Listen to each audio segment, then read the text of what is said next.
Ladies and gentlemen, please welcome to the stage the incredible Dave Greenberg. When the stuff hits the fan, we get to choose.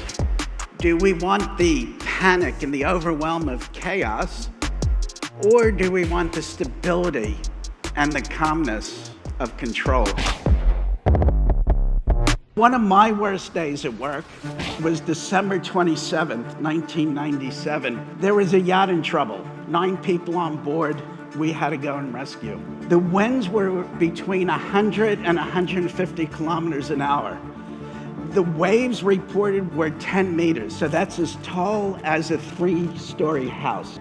Dave is a fantastic storyteller. From the moment he started, I was really encaptured. On the way up, one of the guys was visibly struggling.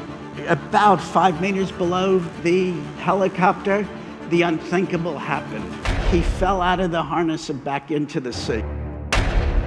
The seas were too big. We were worried that if I got off the harness, then they'd lose me too, and I didn't see that as a good option.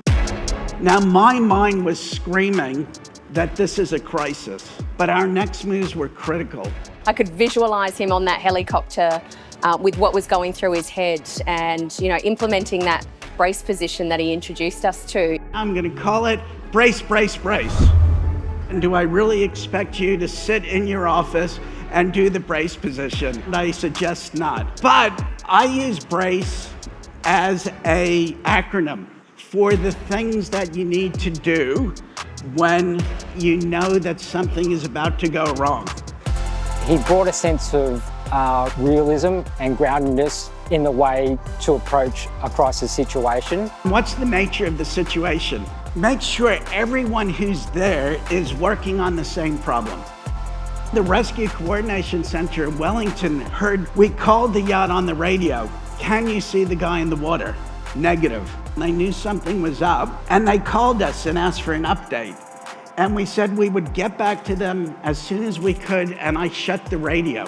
The only people who could save Chris were us, and everything else didn't matter.